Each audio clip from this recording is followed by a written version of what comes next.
चलिए स्टार्ट करते हैं इंडक्टिव इफेक्ट।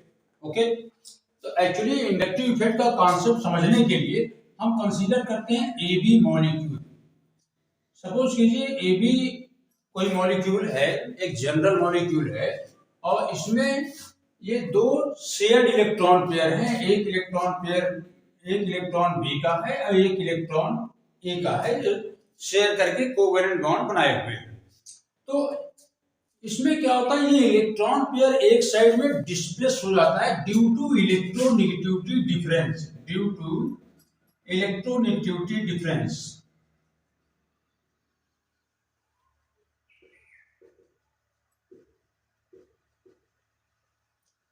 इलेक्ट्रोनेगेटिविटी डिफरेंस की वजह से इलेक्ट्रॉन पेयर एक साइड में डिस्प्लेस हो जाता है। सपोज कीजिए B is more electronegative than A. अगर बी ए से मोर इलेक्ट्रोनेगेटिव है तो ये इलेक्ट्रॉन पेयर को अपनी ओर डिस्प्लेस कर लेगा, अपनी ओर अट्रैक्ट कर लेगा, जिससे बी पे पार्शियल नेगेटिव चार्ज और ए पर पार्शियल पॉजिटिव चार्ज डेवलप कर जाएगा। तो ये चार्ज हमेशा पार्शियल चार्ज होगा, क्योंकि ये पार्शियली डिस्प्लेस होते हैं, कंप्लीटली डिस्प्लेस नहीं हो पाते। तो यानी इंडक्टिव इफेक्ट हमेशा सिग्मा बॉन्ड में ऑपरेट करता है, और इस इलेक्ट्रॉन पेयर का पार्शियल डिस्प्लेसमेंट होता है, और जिधर इलेक्ट्रॉन पेयर डिस्प्लेस होगा उधर नेगेटिव चार्ज, और जिधर डिस्प्लेस नहीं होगा उधर अपोजिट साइड में पार्शियल पॉजिटिव चार्ज डेवलप हो जाएगा।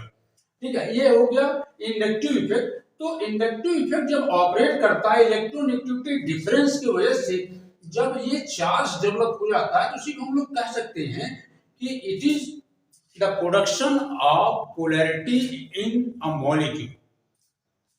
तो यहाँ पे लिखा हुआ है development of polarity due to electronegativity difference, that is called inductive effect. It operates in sigma bond. ये ऑलवेज सिग्मा बॉन्ड में ऑपरेट करता है। इट इज परमानेंट इफेक्ट, और ये परमानेंट इफेक्ट है partial displacement of shared electron pair. जो shared electron pair होते हैं उनका पार्शियल डिस्प्लेसमेंट होता है। ये इंडक्टिव इफेक्ट ट्रांसमिट होता है through the carbon chain. Suppose कीजिए X is the more electronegative atom, यदि कार्बन से ये मोर इलेक्ट्रोनेगेटिव है, ये इलेक्ट्रॉन पेयर अपनी ओर अट्रैक्ट करेगा, तो इस कार्बन पर पार्शियल पॉजिटिव चार्ज डेवलप होगा। तो ये कार्बन इधर से इलेक्ट्रॉन अट्रैक्ट करेगा, जैसे इस पर चार्ज डेवलप होगा तो अपने एडजेसेंट कार्बन से इलेक्ट्रॉन अट्रैक्ट करेगा, तो यहाँ भी पॉजिटिव चार्ज डेवलप होगा, लेकिन यहाँ पॉजिटिव चार्ज का कंसंट्रेशन इस कार्बन से कम हो जाएगा, और फिर ये कार्बन नेक्स्ट कार्बन से इलेक्ट्रॉन पेयर अट्रैक्ट करेगा, और यहाँ पॉजिटिव चार्ज डेवलप होगा। ज्यों ज्यों हम लोग दूर होते जाएंगे पॉजिटिव चार्ज का कंसंट्रेशन कम होता चला जाएगा, और ये मान के चला जाता है कि inductive effect up to 3 carbon तक ऑपरेट करता है। अप टू 3 कार्बन, 3 कार्बन तक ये ऑपरेट करता है इंडक्टिव इफेक्ट। इसके आगे इंडक्टिव इफेक्ट ऑपरेट तो करता है, लेकिन इतना कम ऑपरेट करता है कि वो मॉलिक्यूल की प्रॉपर्टी पे कोई इफेक्ट नहीं डालता। तो हम लोग कंसीडर करते हैं अप टू 3 कार्बन यहाँ और यहाँ तक इंडक्टिव इफेक्ट ऑपरेट करता है, प्रॉपर्टी पे इफेक्ट डालेगा। तो ये हो गया ट्रांसमिशन ऑफ इंडक्टिव इफेक्ट।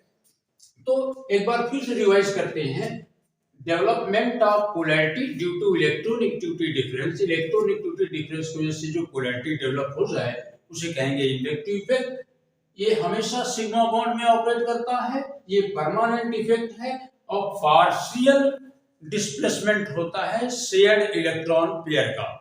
तो अब हम एक एग्जांपल लेते हैं, suppose methyl fluoride. It is methyl fluoride.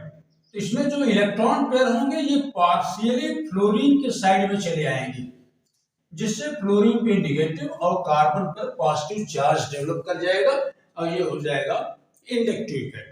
तो यहाँ पे पोलैरिटी प्रोड्यूस हो गई, पोलैरिटी डेवलप हो गई इलेक्ट्रोनेगेटिविटी डिफरेंस की वजह से, ये हो गया इंडक्टिव इफेक्ट। अब इंडक्टिव इफेक्ट 2 टाइप का होता है, एक होता है माइनस आई इफेक्ट, दूसरा होता है plus I effect. Negative inductive effect and positive inductive effect.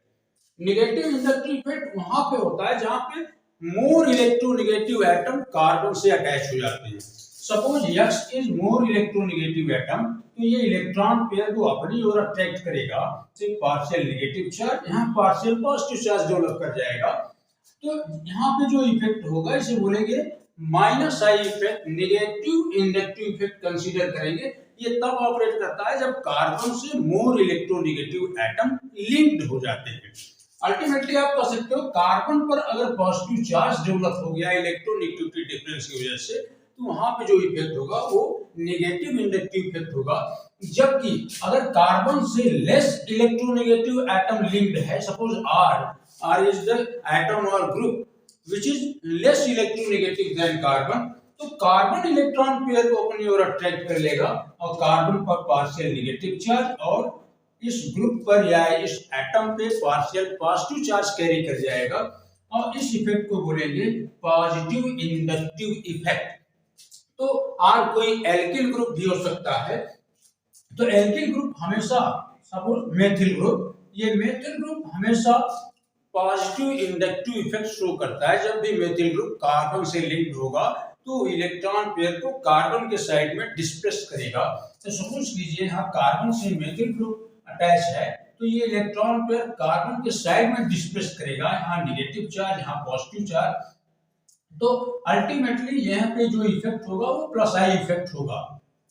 लेकिन क्वेश्चन ये राइज करता है कि मेथिल ग्रुप, आप लोगों के दिमाग में क्वेश्चन आ रहा होगा कि इन दोनों एटम का तो इलेक्ट्रोनेगेटिविटी सेम है, तब यहाँ पे कैसे इलेक्ट्रॉन का डिस्प्लेसमेंट हो रहा है, शेयर्ड इलेक्ट्रॉन पेयर कैसे डिस्प्लेस हो गए। एक्चुअली यहाँ पे होता क्या है कि कार्बन से हाइड्रोजन एटम लिंक्ड होते हैं।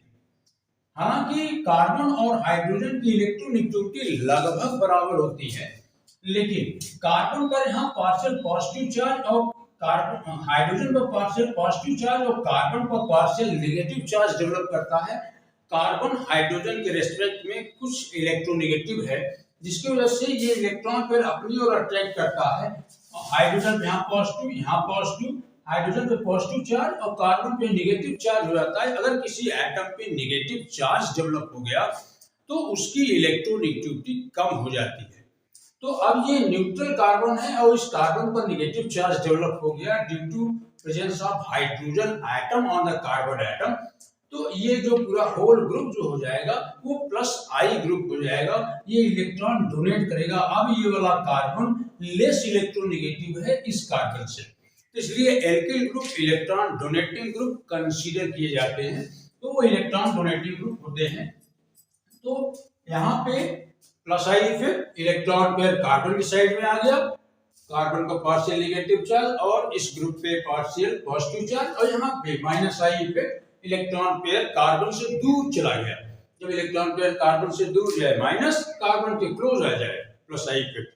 अब यहाँ पे कुछ माइनस आई ग्रुप्स हैं, ये सब ग्रुप्स माइनस आई इफेक्ट डालते हैं और उनका ये डिक्रीजिंग ऑर्डर है। उसमें सबसे अधिक माइनस आई इफेक्ट ये अमोनियम ग्रुप है, ये अमोनियम ग्रुप सबसे अधिक माइनस आई इफेक्ट डालता है। उसके बाद नाइट्रो ग्रुप है, तब साइनो ग्रुप है, सल्फोनिक एसिड ग्रुप है, एल्डिहाइडिक ग्रुप, कार्बोनिल ग्रुप, फिर उसके बाद कार्बोक्सिलिक एसिड ग्रुप, फिर एसिड क्लोराइड, और इसके बाद amide, fluorine, chlorine, bromine, iodine and so on. ये डिक्रीजिंग ऑर्डर है माइनस आई इफेक्ट का। ये सब कुछ ग्रुप्स है, ये आप लोगों को याद रखना है। अगर याद रहेगा तब इसको आप अप्लाई कर पाएंगे क्वेश्चन को सॉल्व करने में। ये सब याद रहेंगे तो आप क्वेश्चन आसानी से सॉल्व कर लेंगे। इसका एप्लीकेशन है, हम लोग रिएक्टिविटी एक्सप्लेन कर लेते हैं, स्टेबिलिटी एक्सप्लेन कर लेते हैं, एसएसटी, बेसिसिटी, बहुत सारे क्वेश्चंस पूछे जाते हैं कॉम्पिटिटिव एग्जाम से। अभी आगे मैं क्वेश्चन कराऊंगा, अभी एप्लीकेशन बताऊंगा, तो ये आपको याद होना चाहिए। ये ऑर्डर पूरा, ये माइनस आई ग्रुप का ये जो डिक्रीजिंग ऑर्डर है पूरा याद होना चाहिए। अब दूसरा ये प्लस आई ग्रुप्स हैं, ये सब प्लस आई ग्रुप हैं और उनका ये डिक्रीजिंग ऑर्डर है। ये यहाँ पे आप एल्किल ग्रुप का देख लीजिए, ये प्राइमरी, ये टर्शियरी एल्किल ग्रुप, ये सेकेंडरी एल्किल ग्रुप, ये प्राइमरी एल्किल ग्रुप। तो ये एल्किल ग्रुप का डिक्रीजिंग ऑर्डर है। मेजर तौर पे जो क्वेश्चंस पूछे जाते हैं आपसे यहीं से पूछे जाते हैं। ये एल्किल ग्रुप का अगर ऑर्डर आपको याद है तो आप बता देंगे। तो ये सबसे टर्शियरी जो कार्बन होता है सबसे अधिक प्लस आई इफेक्ट डालता है, और उसके बाद सेकेंडरी कार्बन, उसके बाद प्राइमरी कार्बन, तब उसके बाद मेथिल ग्रुप। तो प्लस आई इफेक्ट जो क्वेश्चंस आते हैं, हालांकि पूरा ऑर्डर याद है तो अच्छा है, लेकिन जो क्वेश्चन मेजर तौर पे आते हैं यहाँ से आते हैं। ये अलग अलग एल्किल ग्रुप्स लगे होते हैं मॉलिक्यूल्स में, तो उनका इंडक्टिव इफेक्ट अलग अलग होता है। टर्शियरी कार्बन का इंडक्टिव इफेक्ट सबसे अधिक होता है, उसके बाद सेकेंडरी कार्बन का, तब प्राइमरी कार्बन का, तब मेथिल ग्रुप का होता है। तो ये सब प्लस आई ग्रुप है, इनको आपको प्रिपेयर करना है। अब आगे हम लोग डिस्कस करते हैं एप्लीकेशन ऑफ इंडक्टिव इफेक्ट। बहुत ही इंपॉर्टेंट पॉइंट है, इसको अगर आप समझ लेंगे तो आप एग्जाम में क्वेश्चन कर लेंगे आसानी से।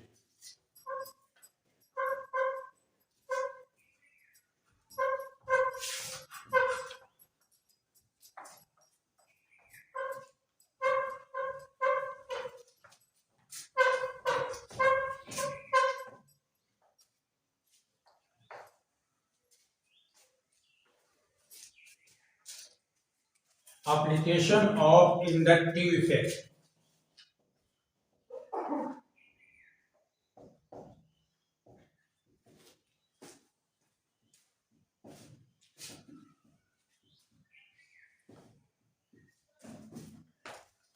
First, acidity of organic compounds. Acidity of organic compound, हम लोग इंडक्टिव इफेक्ट के कॉन्सेप्ट से ऑर्गेनिक कंपाउंड के एसिडिटी को एक्सप्लेन कर सकते हैं। जो for example acidity of carboxylic acid, carboxylic acid these are Bronsted acid,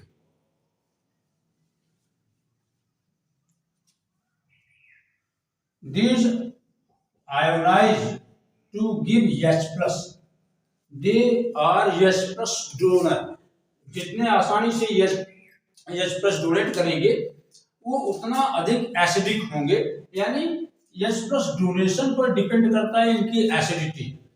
अब ये जो प्लस आई ग्रुप होते हैं और माइनस आई ग्रुप होते हैं, ये इसे अफेक्ट करते हैं, इस डोनेशन को, H+ डोनेशन को वो अफेक्ट करते हैं। जो माइनस आई ग्रुप होते हैं ये H+ डोनेशन को क्या करते हैं, बढ़ा देते हैं। अगर माइनस आई ग्रुप अटैच है कार्बोक्सिलिक एसिड में तो एसिडिटी को बढ़ा देते हैं, तो यानी माइनस आई ग्रुप एसिडिटी को राइज कर देते हैं, जबकि प्लस आई ग्रुप जो होते हैं वो एसिडिटी को डिक्रीज कर देते हैं। ये आपको याद रखना है, माइनस आई ग्रुप एसिडिटी को इंक्रीज कर देते हैं। कैसे, अब ये हम सुनते हैं क्यों माइनस आई ग्रुप एसिडिटी को इंक्रीज कर देते हैं। ये देखो, ये स्टेप रिवर्सिबल स्टेप होता है। जो ये H+ लॉस करता है, यहाँ पे एक एनायन का फॉर्मेशन होता है, कार्बोक्सिलिक एनायन का, और ये H+, तो ये प्रोसेस रिवर्सिबल प्रोसेस है। ये कंबाइन होकर रिवर्ट आ सकता है अगर ये एनायन स्टेबल है। इफ इट इज स्टेबल, अगर ये स्टेबल है तो H+ का डोनेशन इजी होगा। तो यानी इसकी स्टेबिलिटी पर डिपेंड करेगा एसिडिटी। तो जो माइनस आई ग्रुप होते हैं, माइनस आई ग्रुप एनायन को स्टेबलाइज करते हैं, क्योंकि ये इलेक्ट्रॉन पेयर को अट्रैक्ट करते हैं अपनी साइड में, यानी नेगेटिव चार्ज को ये अपनी ओर अट्रैक्ट कर लेते हैं, तो चार्ज का कंसंट्रेशन कम हो जाता है। तो अगर किसी भी चार्ज का कंसंट्रेशन कम हो जाए तो स्टेबिलिटी बढ़ जाती है। तो माइनस आई ग्रुप जो होते हैं ये नेगेटिव चार्ज को सक कर लेते हैं, अपनी ओर अट्रैक्ट कर लेते हैं, नेगेटिव चार्ज के कंसंट्रेशन को घटा देते हैं, तो उस आयन की स्टेबिलिटी बढ़ जाती है। तो ये लोग क्या करते हैं, एनायन को स्टेबलाइज करते हैं, इसलिए एसिडिटी को बढ़ा देते हैं। जबकि प्लस आई ग्रुप ये इलेक्ट्रॉन डोनेटिंग ग्रुप होते हैं। जब ये इलेक्ट्रॉन डोनेट करेंगे तो एनायन की स्टेबिलिटी को कम कर देंगे, क्योंकि नेगेटिव चार्ज का कंसंट्रेशन और बढ़ जाएगा। प्लस आई ग्रुप लगेंगे, नेगेटिव चार्ज का कंसंट्रेशन बढ़ेगा, तो क्या होगा, स्टेबिलिटी कम हो जाएगी। तो ये प्लस आई ग्रुप जो होते हैं एसिडिटी को डिक्रीज कर देते हैं। अब आगे हम कुछ एग्जांपल्स ले लेते हैं। हियर हाइड्रोजन अगर लगा हुआ है कार्बोक्सिलिक एसिड ग्रुप में, it is formic acid, formic acid, and it is acetic acid, it is formic acid, it is acetic acid. तो एस्टिक एसिड में ये मेथिल ग्रुप है, प्लस आई इफेक्ट डालेगा, प्लस आई इफेक्ट डालेगा तो ये electron density को उधर ट्रांसफर करेगा, तो यानी इसकी एसिडिटी को क्या करेगा, डिक्रीज कर देगा। प्लस आई ग्रुप एसिडिटी को डिक्रीज कर देगा, ये H प्लस उतने आसानी से लॉस नहीं करेगा। तो ये एस्टिक एसिड वीकर एसिड है than formic acid, formic acid से ये वीक एसिड है। अब कुछ और एसिड ले लेते हैं। अगर सपोज किया जाए यहाँ पे हम एक हाइड्रोजन ले लें, जैसे क्लोरीन ले लें। अब यहाँ पे हमने क्लोरीन ले लिया, यहाँ पे ब्रोमीन ले लिया हमने, it is fluoroacetic acid, chloroacetic acid, bromoacetic acid. अब यहां से वो माइनस आई ग्रुप का ऑर्डर आपको मालूम होना चाहिए। ये सब माइनस आई ग्रुप्स हैं, ये हैलोजन एटम्स हैं, ये माइनस आई इफेक्ट डालेंगे, ये इलेक्ट्रॉन को अपनी ओर अट्रैक्ट करेंगे, सब माइनस आई ग्रुप हैं। अब जो सबसे अधिक माइनस आई इफेक्ट डालता है इन तीनों में वो है फ्लोरीन। फ्लोरीन का माइनस आई इफेक्ट अधिक है क्लोरीन से, क्लोरीन का अधिक है ब्रोमीन से। तो ये ज्यादा माइनस आई इफेक्ट डालता है तो ये मोर एसिडिक हो जाएगा, इट इज मोर एसिडिक। तो ये डिक्रीजिंग ऑर्डर हो जाएगा एसिडिटी का, डिक्रीजिंग एसिडिटी, डिक्रीजिंग एसिडिटी। अगर number of more electronegative atom बढ़ते चले जाएं, जैसे it is acetic acid, it is chloroacetic acid, it is dichloroacetic acid, it is trichloroacetic acid, it is trichloroacetic acid, it is acetic acid, electron donating group, no doubt इसकी acidity कम होगी। अब ये एक क्लोरीन एटम है, ये minus I effect डालेगा, electron withdraw करेगा अपनी ओर, एसिडिटी बढ़ा देगा। यहाँ पे दो माइनस आई ग्रुप आ गए, अगर माइनस आई ग्रुप बढ़ते चले जाए तो एसिडिटी बढ़ता चला जाएगा। तो इससे अधिक एसिडिक ये, उससे अधिक एसिडिक ये, और सबसे अधिक एसिडिक ये हो जाएगा। आपके तीन क्लोरीन एटम्स हैं, जो तीन माइनस आई ग्रुप हैं, एसिडिटी और अधिक बढ़ा देंगे। तो हम लोग आसानी से एसिडिटी और बेसिसिटी समझा सकते हैं कार्बोक्सिलिक एसिड की। अब थोड़ा सा हम लोग एरोमेटिक एसिड देख लेते हैं। Suppose it is benzoic acid and it is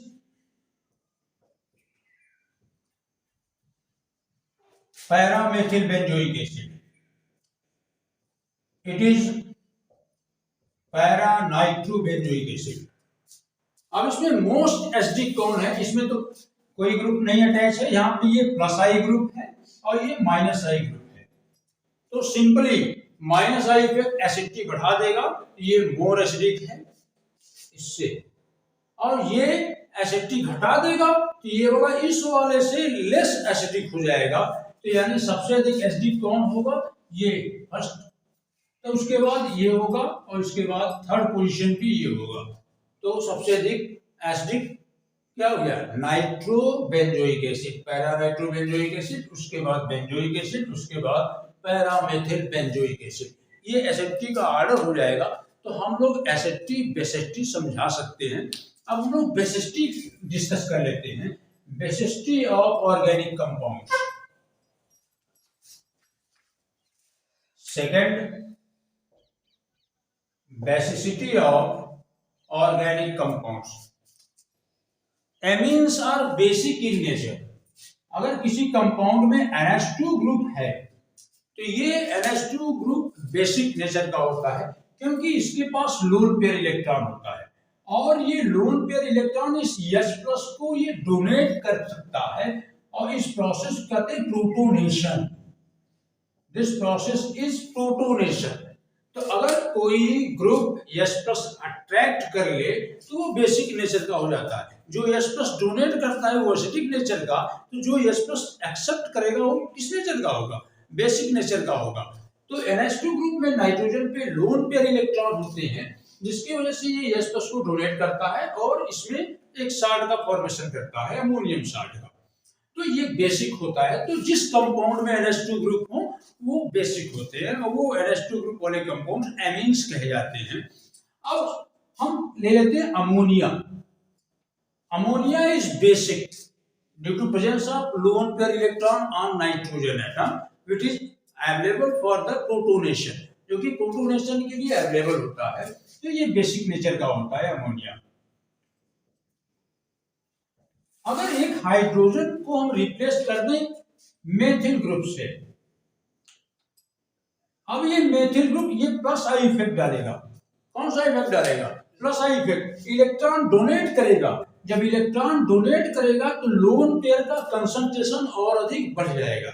जब लोन पेयर का कंसंट्रेशन बढ़ जाएगा तो बेसिसिटी बढ़ जाएगी, बेसिसिटी राइज कर जाएगी।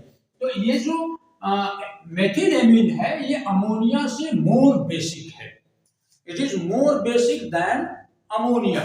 अगर हम बेंजीन रिंग में NH2 ग्रुप अटैच कर ले, बेंजीन रिंग में NH2 ग्रुप अटैच करते हैं तो ये हो जाता है एनिलीन। ये एरोमेटिक एमीन है। अभी मैंने आपको बताया कि बेंजीन रिंग -I ग्रुप है। आप देखेंगे -I ग्रुप में लिखा हुआ है बेंजीन, तो बेंजीन -I ग्रुप है। तो ये -I पे अभी आगे चल के हम लोग एक चीज और पढ़ेंगे, यहाँ पे रिजोनेंस भी होता है जिससे लोन पेयर इलेक्ट्रॉन डीलोकलाइज हो जाता है, एक रीजन वो भी है। लेकिन अभी चूंकि हम लोग इंडक्टिव इफेक्ट के आधार पे देख रहे हैं तो यहाँ पे बेंजीन रिंग -I इफेक्ट डालता है जिससे लोन पेयर का कंसंट्रेशन कम हो जाता है, ये लेस बेसिक होता है। तो ये लेस बेसिक हो जाएगा, अमोनिया से भी लेस बेसिक हो जाएगा। तो सबसे अधिक बेसिक ये हो जाएगा, तब अमोनिया हो जाएगा, तब ये हो जाएगा।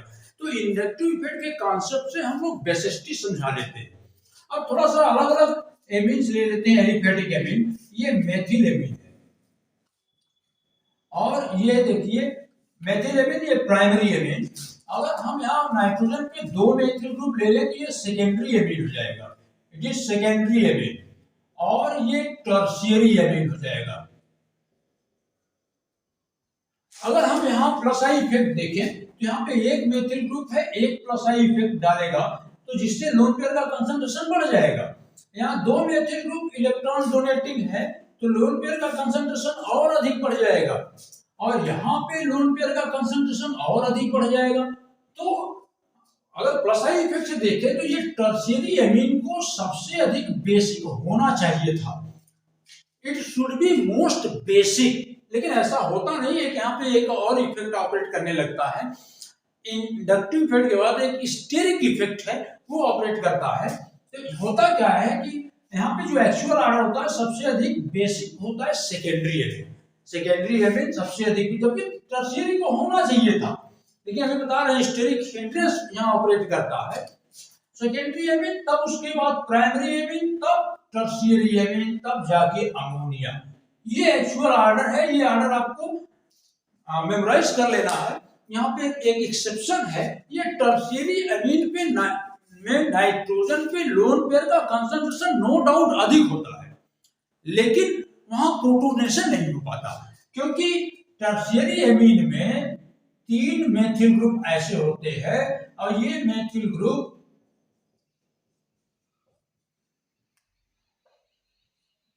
अगर हम स्ट्रक्चर ओपन करके लिख दें ऐसे तो ये जो मेथिल ग्रुप्स होते हैं लोन पेयर को कवर कर लेते हैं। हालांकि लोन पेयर का कंसंट्रेशन टर्शियरी एमीन में अधिक है, लेकिन ये लोन पेयर प्रोटोनेशन के लिए उतना अवेलेबल नहीं होता, यानी ये H+ को उतना अच्छे तरीके से डोनेट नहीं कर पाता। इस स्टेरिक हिंड्रेंस की वजह से ये देने नहीं देते, ये दोनों उसको देने ही नहीं देते इलेक्ट्रॉन। तो आल्दो यहाँ पे नाइट्रोजन पे लोन पेयर का कंसंट्रेशन अधिक होता है, फिर भी ये अवेलेबल नहीं होता उतना अधिक फॉर द प्रोटोनेशन। इसलिए ये जो टर्शियरी एमीन है लेस बेसिक हो जाता है और इसी बोलते हैं हम लोग स्टेरिक हिंड्रेंस। ओके, तो ये हो गया basicity of some organic compound. तो प्लस आई इफेक्ट बेसिसिटी बढ़ाता है। प्लस आई इफेक्ट जो है ये बेसिसिटी को राइज कर देता है, जबकि माइनस आई इफेक्ट बेसिसिटी को डिक्रीज कर देता है। तो जैसा हमने देखा कि प्लस आई इफेक्ट एसिडिटी को डिक्रीज कर रहा था तो बेसिसिटी बढ़ा देगा, और माइनस आई इफेक्ट एसिडिटी को इंक्रीज कर रहा था तो बेसिसिटी घटा देगा, जस्ट अपोजिट चलेगा। तो हम लोग दो एप्लीकेशन देख लिए, क्या, basicity of organic compound and acidity of organic compound. अब एक और एप्लीकेशन देखने चलते हैं, reactivity of organic compounds. Organic compound के रिएक्टिविटी को भी हम लोग एक्सप्लेन कर लेते हैं on the basis of inductive effect. Third, reactivity of organic compounds.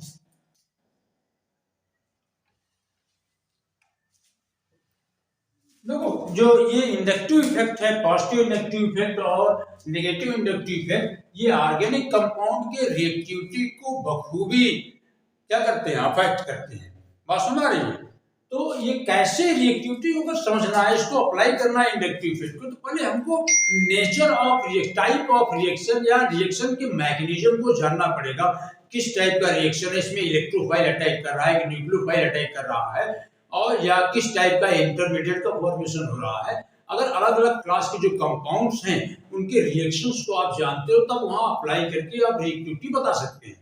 मैं कुछ एग्जांपल लेके आपको समझाने का प्रयास कर रहा हूं। जैसे सपोज कीजिए alkenes. Alkenes have carbon carbon double bond, they have carbon carbon double bond and they undergo addition reaction. वो एडिशन रिएक्शन में जाते हैं। अगर मान लीजिए कोई AB मॉलिक्यूल है, रिएक्ट किया तो ये पाई बॉन्ड ब्रेक कर जाएगा, ये बॉन्ड ब्रेक कर जाएगा, एक यहां पे जुड़ेगा, एक यहां जुड़ जाएगा, और ये एडिशन रिएक्शन जाएंगे, एडिशन प्रोडक्ट का फॉर्मेशन हो जाएगा। बात सुना? ये एडिशन प्रोडक्ट का फॉर्मेशन होगा। अब मैं एक पर्टिकुलर एग्जांपल लेता हूं।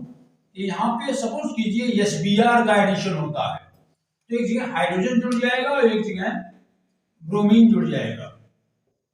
ओके, तो ये जो एडिशन रिएक्शन है ये इलेक्ट्रोफिलिक एडिशन, एल्कीन्स जो होते हैं ये इलेक्ट्रोफिलिक एडिशन रिएक्शन में जाते हैं।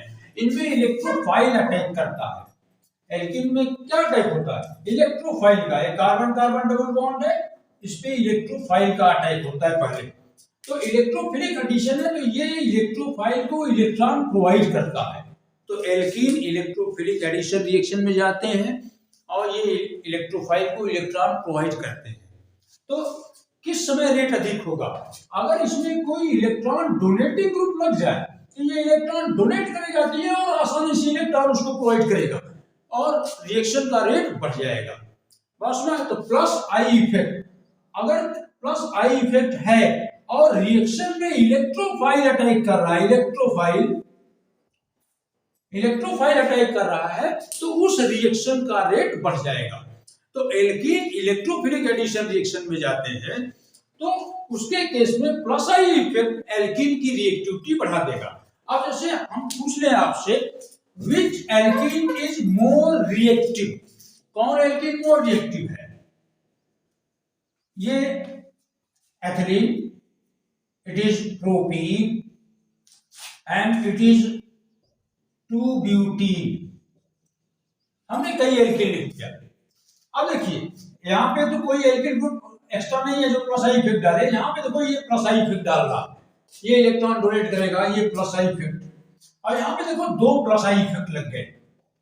अब ये इलेक्ट्रॉन डेंसिटी यहाँ पे बढ़ा देंगे तो सो दैट ये इलेक्ट्रोफिलिक एडिशन रिएक्शन में जाते हैं एल्कीन, तो इलेक्ट्रोफाइल पे अटैक इजी हो जाएगा और ये मोर रिएक्टिव हो जाएगा।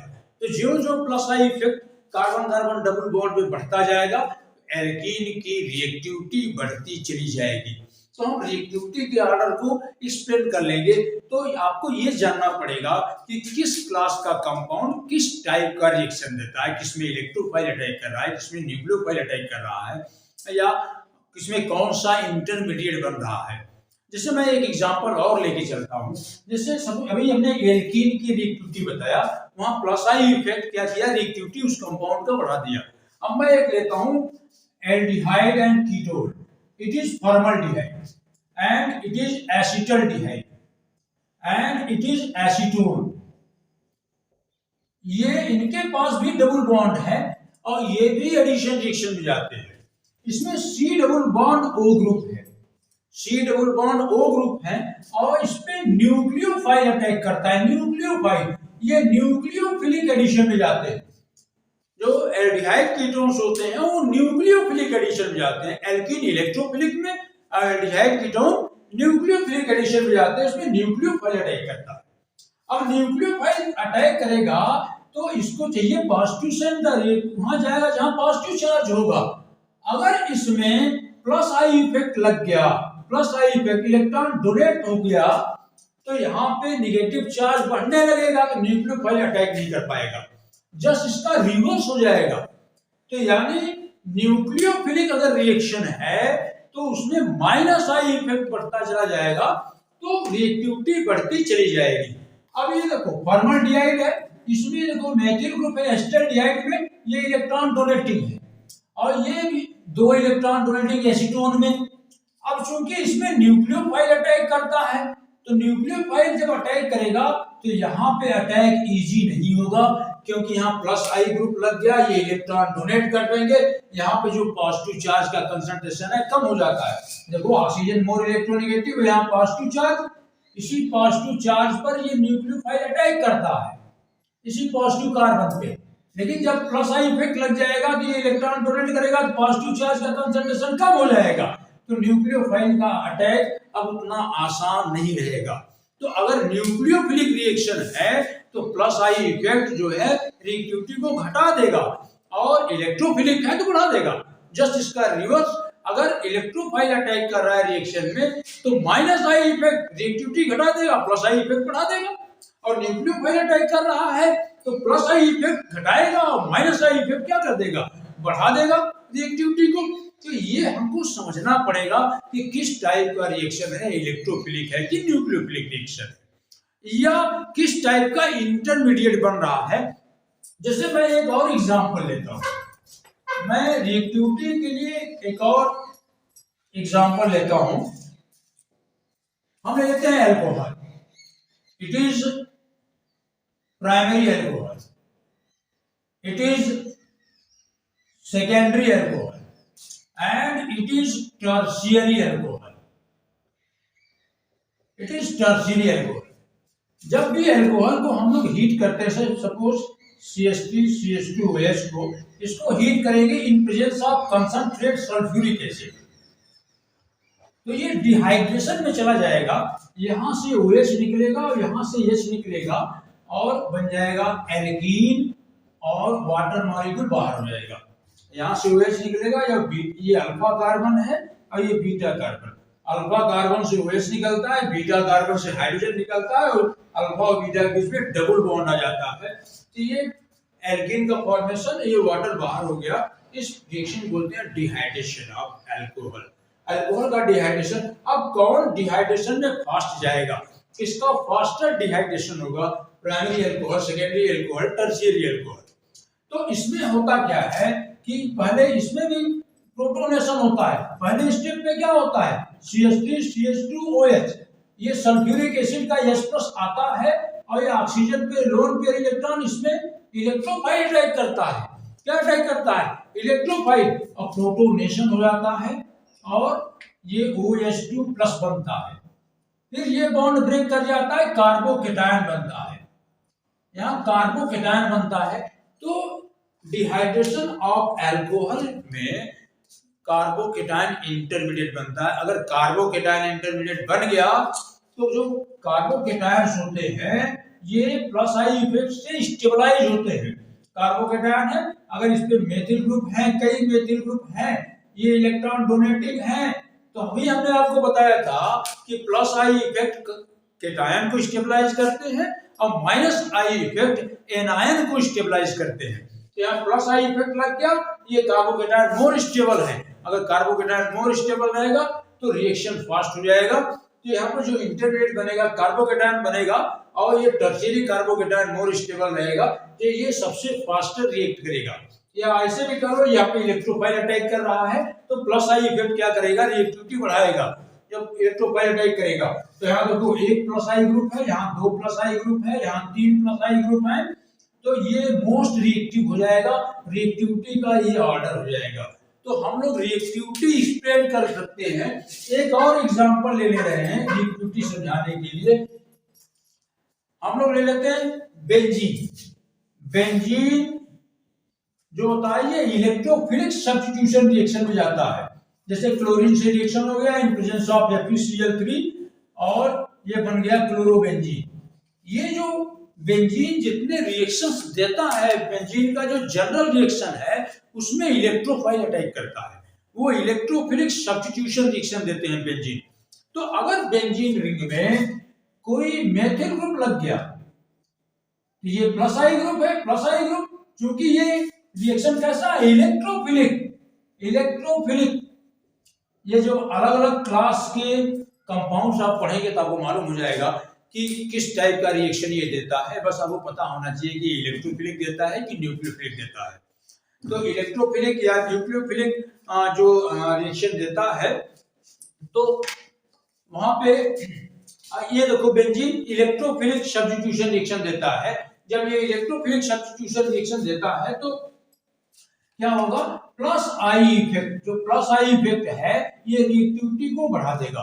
तो ये जो मेथिल बेंजीन इसका नाम है टॉलुइन, ठीक है, ये मोर रिएक्टिव होगा than benzene. Plus I effect, क्योंकि ये इलेक्ट्रोफिलिक सब्स्टिट्यूशन रिएक्शन में जाता है तो ये प्लस आई इफेक्ट रिएक्टिविटी बढ़ा देगा।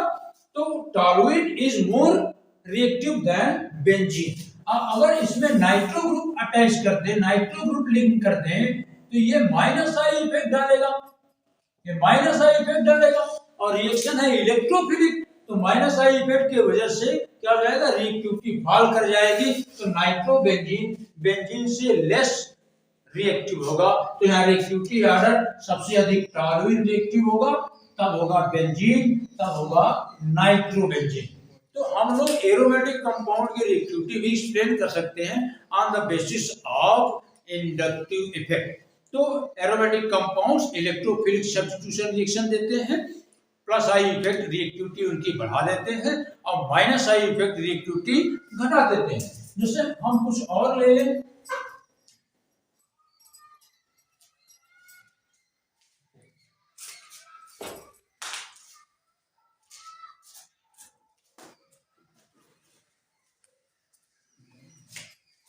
अभी तीसरा एप्लीकेशन हो गया।